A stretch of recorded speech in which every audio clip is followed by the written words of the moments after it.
Hello everyone and welcome to my channel genius expert. और आज हम सीखेंगे कि कैसे हम ऑक्सीडाइजिंग रेड्यूसिंग एजेंट और ऑक्सीडाइज्ड सब्सटेंस और रेड्यूस्ड सब्सटेंस को निकाल सकते हैं। ठीक है, तो बहुत ही इंटरेस्टिंग होने वाला ये वीडियो। इसमें ट्रिक हम यूज़ करेंगे।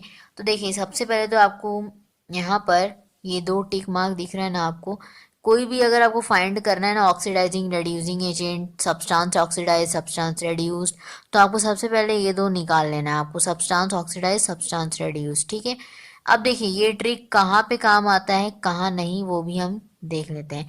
सबसे पहले तो आपको ये ट्रिक आपको वहां पे काम आएगा जहां पर आपको, यहाँ पर देखिए एक जैसे ऑक्सीजन आपका ऐड है, यहाँ पर आपका देखिए ऑक्सीजन आपका ऐड है तो दूसरे वाले में नहीं होगा। ठीक है, अदरवाइज आपका अगर यहाँ पर देखें तो मतलब किसी एक में नहीं होना चाहिए। ठीक है, ऐसा कुछ बनता है। अगर हम ऐसे देखें तो यहाँ पर देखिए आपको ऑक्सीडेशन का, आपको अगर पता होना चाहिए कि एडिशन ऑफ ऑक्सीजन को हम कहते हैं ऑक्सीडेशन। ठीक है, और दूसरा क्या, दूसरा ये कि आपको जो है वहां पर एक और आता है इसी में डिफिनेशन, जैसे क्या इसी को हम घुमा कर बोल सकते हैं कि रिमूवल ऑफ हाइड्रोजन। ठीक है, तो हम इसकी बात नहीं कर रहे थे, एक और आपका होता है इसके अलावा, उसकी बारे में बात कर रहे थे। देखिए वो क्या है वो भी बता रहे हैं आपको।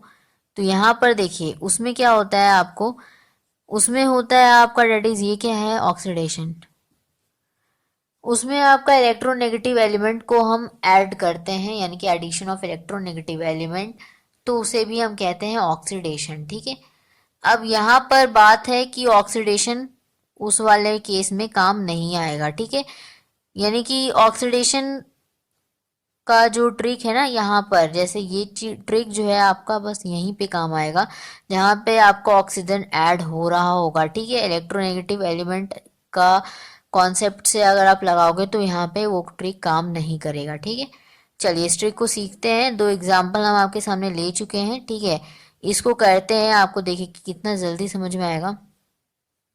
लेट्स सी, तो यहाँ पे आपको देखिए सब्सटेंस ऑक्सीडाइज और सब्सटेंस रेड्यूस्ड आपको सबसे पहले निकालना है। अगर ये दो निकाल लिए तो आपको ऑक्सीडाइजिंग एजेंट और रिड्यूसिंग एजेंट आसानी से आप निकाल लोगे। ठीक है, तो सबसे पहले आपको करना क्या है, ऑक्सीजन जिसमें ऐड है, एडिशन ऑफ ऑक्सीजन, ठीक है, तो वो हो जाएगा आपका सब्सटेंस ऑक्सीडाइज्ड।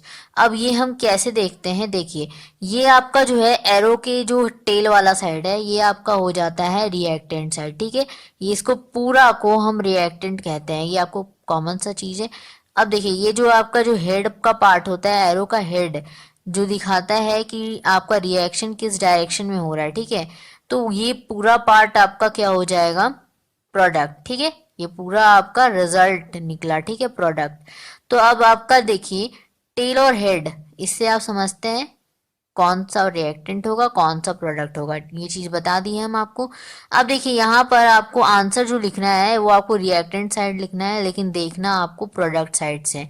मतलब यूं समझिए, आपको यहाँ पर ऑक्सीजन ऐड हो रहा है किसमें, कार्बन में, तो आपको उसकी आपको एलिमेंट को देखना पड़ेगा। ठीक है, तो कार्बन में एलिमेंट सी सिंबल होता है, देख लेते हैं यहाँ से। तो देखिए यहाँ पे 3CO लिखा हुआ है, तो हम 3 नहीं लिखेंगे क्योंकि वो मोल्स में आ जाएगा। अगर एटम होता तो हम लिख सकते थे, तो यहाँ पे केवल CO लिखेंगे। ठीक है, अब यहाँ पर हम रेड्यूस्ड भी निकाल लेते हैं। ठीक है, तो रेड्यूस्ड के लिए क्या करेंगे, सिंपल यहाँ पे जिसमें ऑक्सीजन ऐड नहीं है वो आपको लिखना है। तो कैसे लिखेंगे, तो प्रोडक्ट साइड देखेंगे, ऑक्सीजन किस में नहीं है, तो Fe में नहीं है, तो Fe का हम पार्ट इधर से देखेंगे। ठीक है, अब रिएक्टेंट साइड में से आंसर हमें लिखना है, तो ये आंसर हो जाएगा Fe2O3। ठीक है, ये आपका आंसर हो जाएगा। अब देखिए ये चीज में हम एटम है तो हम एटम को ले सकते हैं, लेकिन अगर मोल्स हमें लिखना होगा तो मोल्स को हम नहीं ले सकते। जैसे 3 को हम नहीं लिए क्योंकि ये मोल्स में आ रहा था। ठीक है, अब देखिए ये जो आपका निकला ना, अब ये जो सब्सटेंस ऑक्सीडाइज्ड है ये इक्वल हो जाता है आपका रेड्यूसिंग एजेंट के। मतलब क्या, यहाँ पे हम CO लिख सकते हैं और यहाँ पर जो सब्सटेंस रेड्यूस निकला है ये ऑक्सीडाइजिंग एजेंट बन जाएगा Fe2O3। ठीक है, तो आई होप कि आपको समझ में आ रहा होगा। तो देखिए अब यहाँ पर दूसरा एग्जाम्पल कर लेते हैं, क्लियर हो जाएगा ज़्यादा अच्छे से। देखिए यहाँ पे ऑक्सीजन किस में ऐड है, H2 में, यानी कि हाइड्रोजन एलिमेंट में। एलिमेंट देखिए, तो अब आपको यहाँ से देखना, आप आंसर कहाँ से लिखना है, रिएक्टेंट साइड। रिएक्टेंट साइड में आपका H2 अकेला है, लिख देते हैं, ये आपका H2, ठीक है।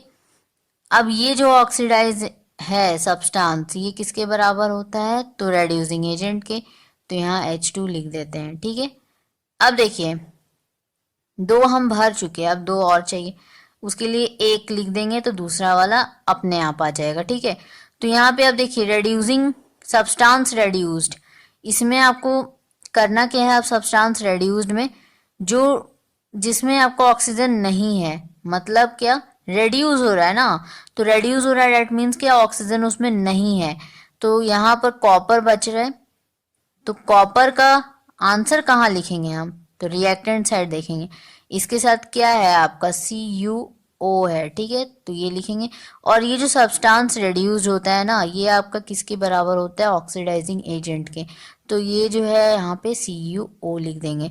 सो ये है हमारा ट्रिक, ठीक है, इससे आप सभी को फिल कर सकते हो।